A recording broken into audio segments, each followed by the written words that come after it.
Exact Flat for SolidWorks. This is a demonstration using an automotive headrest of how to create flat patterns using Exact Flat for SolidWorks.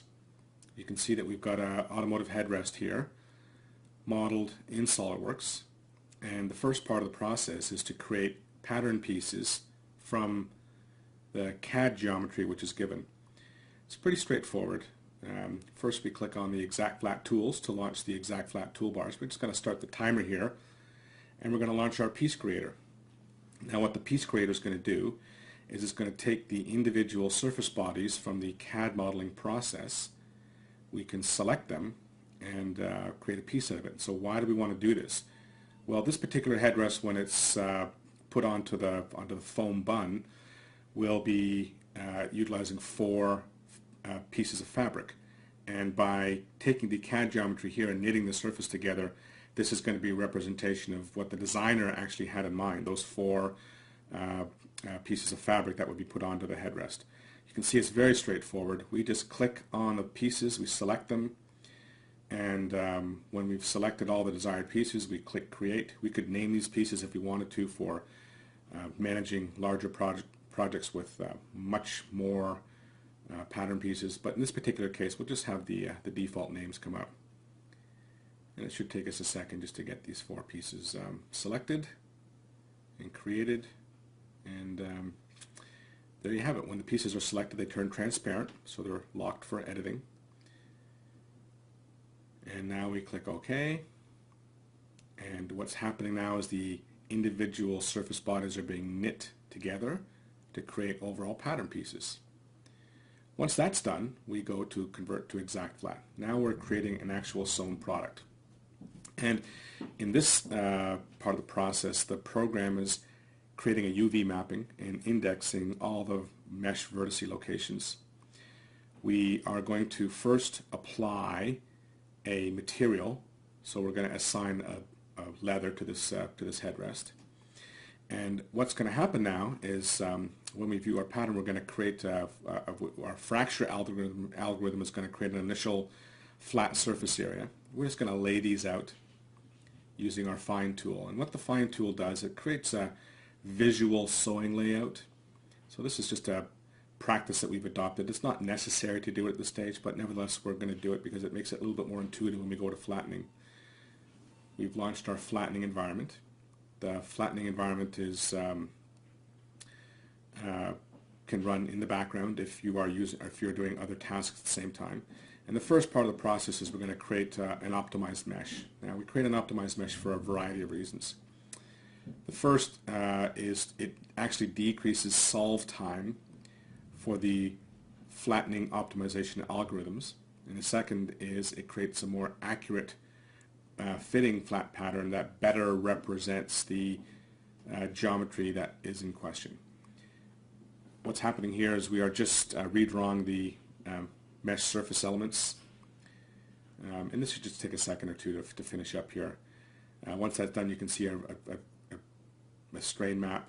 The optimization algorithm then is launched, and now we're actually creating the accurate fitting pattern pieces. So this, you'll see the color is changing here. The colors indicate stress locations or sag locations on the pattern piece. Geometry, which is more developable or simpler with no multi-axle bends, generally solves faster. As you can see, there's one piece at the top that's already completed. And geometry, which is more complex, that has more multi-axle bends in it, it takes longer to solve. This particular piece here is the more complicated of the set, and well, I would expect that this is going to take longest to solve. Now what the algorithm is doing here is it searches for stress and sag on the pattern piece, and as it finds the stress and sag, it attempts to relax it. So where there's stress, it's going to add material. Where there's sag, it's going to pinch it away. The visual indication you can see on the right-hand pane here is where the bulk of the stress is, and we've color-coded it. If it's black, it's under 5%. If it's red, it's over 20%. And these are settings which the designer can configure as well. So we're almost finished here. What the process, the algorithm is going through is one that we call energy dampening. It's actually looking for where the energy is in the pattern piece, and it's removing that energy. And then if anybody wants to know what we mean by energy dampening, they can certainly give us a call. We can explain it in more detail. I should also mention that we get a lot of questions about what to do when you're putting fabric over soft surfaces, and do you have to accommodate for crush.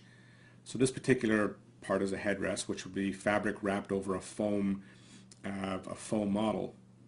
And sometimes the fabrics would create tension and actually crush the underlying element that it's wrapped over.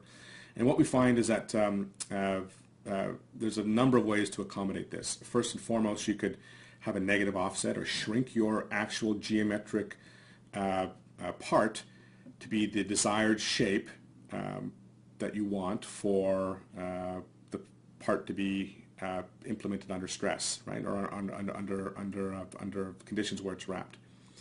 Some customers do this. Some customers just let that negative offset be achieved by the fabric wrapped on, and this is really where the science and the art sort of come together. This is a simulation. The simulation has inputs and starting points, and the starting point for this simulation is the 3D geometry. So if your 3D geometry in its end state, this is the finished state when it is, installed and wrapped by fabric and so on, is significantly different than the 3D geometry that the simulation starts with, there may be some deviance from what the designer has intended. What we find is that the design intent reflected will lead to an accurate fitting flat pattern, and we have a number of settings where designers can, they can configure the tolerances so that the fit can be optimized. We're just about done here, and there you have it. So now we're going to go back into our main pattern view, and you can see that what we have left to do is just rebuild the piece. So we're going to click rebuild. This shouldn't take too long to rebuild the piece, and the geometry will be updated based on what the simulation has output. And there it is, and now we're just going to lay it out again, which we'll just magically skip ahead here. There it is, laid out again in the pattern in the layout that we had before. And that's it.